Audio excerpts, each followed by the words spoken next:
Olá! Já parou para pensar que existe um conjunto de regras, assim, específico para países que decidem não entrar numa guerra? Pois é, É o chamado direito da neutralidade. O conceito bem mais antigo e complexo do que parece. exatamente. Hoje, nossa análise vai fundo nisso, sabe? Usando um FAQ do Pascal Otais como guia. Um material muito bom, por sinal. A missão aqui é entender o que são essas regras, para quem valem, elas protegem mesmo e ainda são relevantes hoje.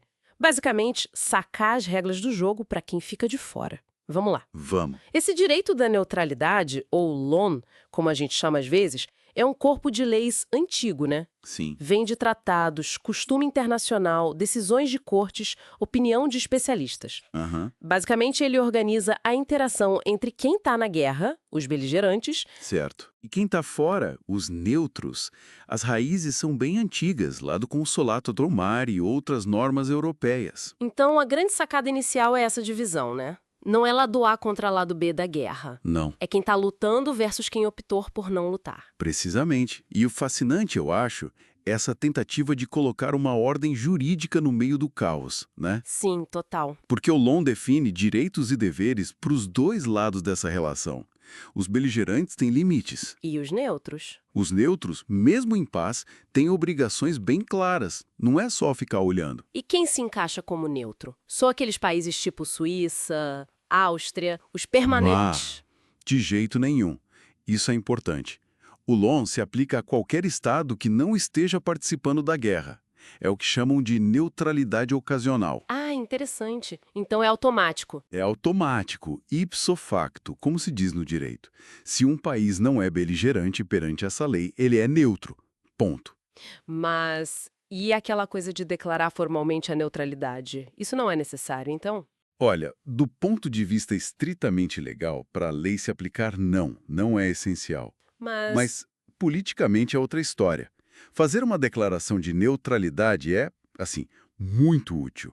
É um sinal forte para os beligerantes. comunica as intenções. Exato. Comunica prioridades, expectativas. Por isso, é quase sempre aconselhável. Por razões políticas mesmo. Entendi. Bom, mas vamos ao ponto que talvez muita gente esteja se perguntando.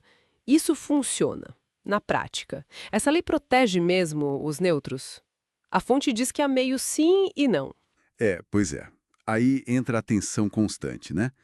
Na teoria, o LON protege contra a coerção ilegal, sim. Mas na prática? Na prática, claro, os países em guerra pressionam, querem alinhar os neutros aos seus interesses estratégicos. Isso é fato. Sempre foi assim, imagino. Sim. Só que essa pressão tem limite. Se um beligerante aperta demais, pode ser um tiro no pé. Como assim? Pode acabar empurrando o neutro para o colo do inimigo, sabe? E é aí que o LON entra como uma ferramenta útil. Ah, Ele define requisitos mínimos. Os neutros podem usar essas regras para dizer: olha, até aqui tudo bem, mas passar disso me transforma em inimigo. Define as linhas vermelhas. e se a pressão passar da linha? Se houver uma violação da neutralidade? O país neutro pode resistir? Tipo, militarmente? Sem virar combatente? Pode. E, dependendo da situação, até deve. Se um beligerante viola a neutralidade, usa o território, o espaço aéreo, as águas, Aham. o Estado neutro tem o direito e, até certo ponto, o dever de impedir isso. Inclusive com força militar se necessário. Mas usar a força não joga o país neutro na guerra? Parece um paradoxo. É um ponto-chave e é contraintuitivo mesmo. Resistir a uma violação para defender a própria neutralidade, isso não é um ato de guerra. Não. Não transforma o neutro em beligerante de jure, ou seja, perante a lei. Agora, o contrário é que é perigoso, O que seria o contrário? a falha em resistir. Se o país neutro não se opõe ativamente a uma violação que prejudica os beligerantes, Aí complica. aí o beligerante prejudicado pode sim considerar o neutro como um co-beligerante, um cúmplice. Mesmo sem ter força militar para impedir totalmente, sinalizar a oposição é crucial. Entendido. Falamos bastante dos deveres, dos riscos, mas os benefícios. O que um neutro ganha com essa lei? Tem direitos importantes, sim, especialmente no mar. O território neutro é inviolável terra, mar territorial, espaço aéreo. Certo. Países neutros têm o direito de comerciar com todos os lados da guerra. Com todos, mesmo. Sim, com todos. Os navios mercantes neutros, em geral, não podem ser atacados nem apreendidos. Claro, tem exceções, tipo perto de portos bloqueados. E as cargas? Bens neutros, mesmo que estejam em navios inimigos, estão protegidos e têm o direito de resistir a restrições comerciais que sejam arbitrárias, impostas sem base legal. Parece um bom pacote de direitos. Mas, pensando no mundo de hoje, com a ONU, a proibição do uso da força na Carta da ONU, não dá para dizer que esse direito da neutralidade ficou meio obsoleto? É um argumento que aparece muito, mas assim, a realidade é que as guerras continuam existindo, né? Infelizmente, sim. O direito internacional humanitário, que é a evolução do antigo direito da guerra, não sumiu só porque a guerra foi, em teoria, proibida. Faz sentido. Da mesma forma, o LON continua aí como parte do código de conduta esperado nas relações internacionais durante conflitos. E tem como ver isso na prática? Alguma evidência? Uma evidência bem concreta: os manuais militares de vários países. Ah, é? Sim, eles continuam tendo capítulos detalhados sobre direito da neutralidade. E são atualizados. Isso mostra que os estados ainda levam essas regras a sério, como prática vigente. Interessante. Para a gente fechar, uma distinção importante. Neutralidade não é pacifismo, então. De forma alguma. São coisas bem distintas. Um país neutro não precisa ser pacifista, nem se desarmar. Pelo contrário, né? Como vimos. Exato. Pode precisar usar a força justamente para manter o status neutro. Mas a neutralidade tem um lado pacífico. Tem sim.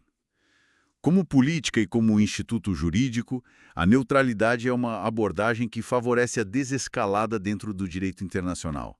Ela limita a expansão geográfica das guerras, sabe? Entendi. Cria potenciais mediadores, rejeita aquela lógica de segurança coletiva baseada em alianças militares automáticas, diminui riscos de guerras por procuração, por exemplo. Então, para a gente amarrar tudo, o direito da neutralidade é esse sistema de regras que liga automaticamente para quem não está na guerra. Isso. Define direitos e deveres para neutros e para quem está lutando.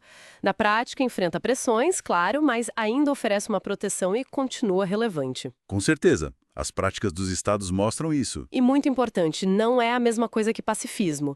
Pode exigir defesa ativa. Exatamente. E entender essas regras, essas nuances, ajuda a gente a ler melhor o cenário internacional em tempos de conflito, né? Com certeza, vai além daquela divisão simples de aliado contra inimigo. Pois é, oferece outra lente de análise. Uma perspectiva muito útil mesmo. E fica talvez uma reflexão final, né? Se falhar em defender ativamente a neutralidade, pode, ironicamente, acabar arrastando um país para a guerra. Sim. O que significa hoje, nesse mundo superconectado, com países com capacidades tão diferentes? O que significa fazer tudo o que está razoavelmente ao alcance para se opor a uma violação? A resposta não é nada simples.